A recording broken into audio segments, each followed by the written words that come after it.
Good morning.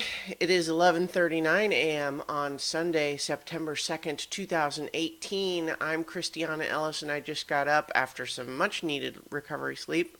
This is 5 more minutes. And it's Sunday, which means that it's time to continue my rewatch of The Melancholy of Haruhi Suzumiya, as we're now into season 2. And so this week we're talking about the episode titled The Endless Eight, Part 2. And so, with this episode, the nature of the Endless Eight is revealed as we learn that the gang has been undergoing a time loop uh, featuring the last 2 weeks of their summer vacation. Now, the episode opens leading us to feel the same sense of deja vu that the characters feel, although more dramatically because we're not trapped within the actual timeline. Did not forget the last episode. But the idea is that what we're seeing is essentially a different version of the same events with subtle differences like characters wearing different outfits, saying slightly different things in their line, just different phrasings and everything, but it's largely very similar. And this continues with the characters having increasing frequency uh, instances of deja vu where they feel like I've seen this before, and so we have the characters even noticing that the other characters are experiencing it. So we have Kyon getting his own senses of deja vu, like I felt like I knew she was going to call and what she was going to say, and then we see Kyon notice Koizumi having these deja vu flashbacks, and vice versa. And then eventually there's a call in the middle of the night from Mikuru who's crying, and Kyon goes to meet, and this is where everything is laid out. We learn that for some reason the timeline has been looping from August 17th to the 31st over and over and over, and their memories are getting reset. But after so many repetitions, they're starting to have residual memory, which is why they were having the deja vu and so on. And there's some ominous reflections on what this means.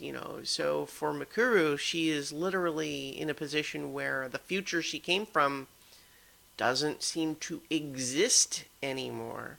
Or at the very least, she is completely separated from it and cannot communicate with them anymore as she used to. Koizumi stresses that they're not in a closed space like the type he might have experience with. But the big reveal is from Yuki Nagato, who, as she is part of this data thought entity, which is transcends time and space apparently, she remembers with perfect clarity all of the different loops, and she tells everyone that they have repeated the loop, 15,498 times, which, if for a 2 week period, Kyon does the math, would have been 594 years worth of repeating the last 2 weeks of summer vacation. And so that's a dramatic pronouncement. We also learned that, just like we suspected with some of these first scenes, there are subtle differences each time. Like occasionally they don't go to the festival, occasionally they get a different part-time job, for example.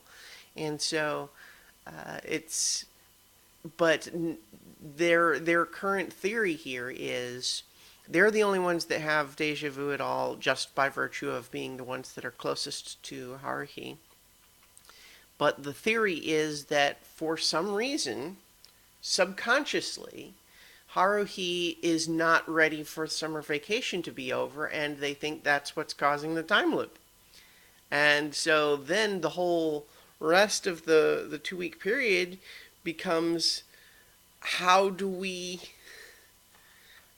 try to find out how to make her satisfied so that she won't reset the time again, especially if she doesn't know that that's what's happening. But it's so right now in this one it's left as a mystery. We get to the end of the 2 weeks where they're recapping the list. And even more so than the first episode of this, we see Haruhi talking about the completion of the list and seeming a little bit wistful or melancholy about, was there anything more we should have done? I guess not. And then she goes to leave. And Kyon has this epiphany that, like, this is a critical moment right here. How he has to say something or do something right at that moment, but he can't think of what to do, and she leaves. And so it seems inevitable that they're going to reset once again. And so we finish the episode with Kyon deciding, why bother doing his homework if it's just going to get reset anyway? And so he doesn't.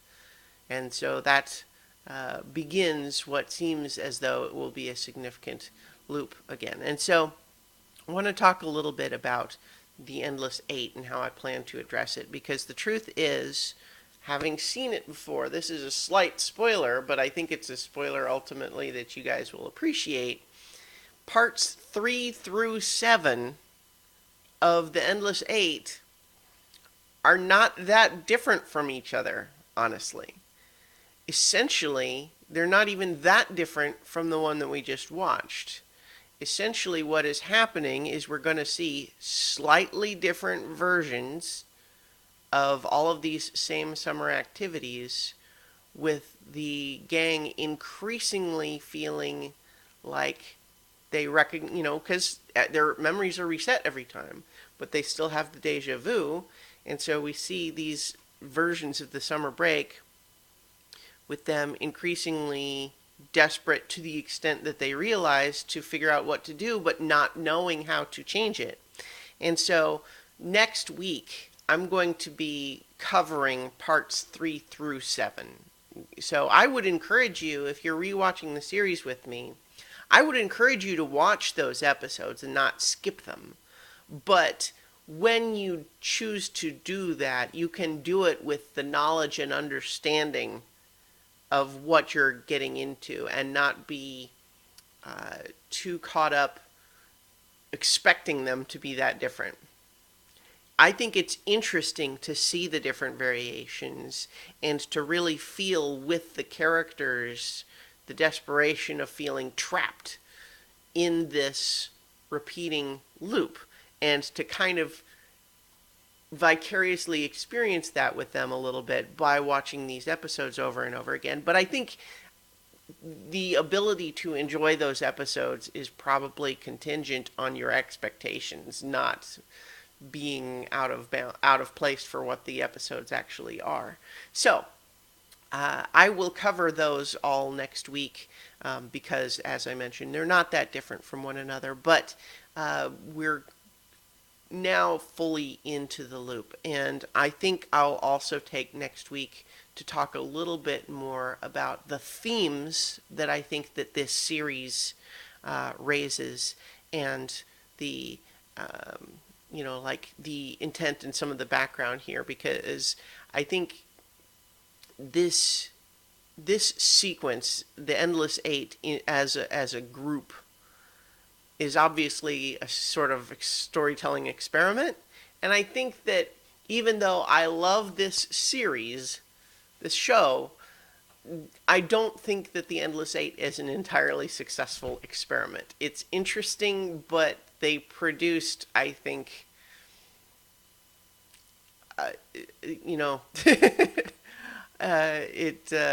the episodes are not different enough from each other that I think, especially if you were watching this anime new and didn't know exactly what was to come, I could imagine getting extremely frustrated with the Endless Eight.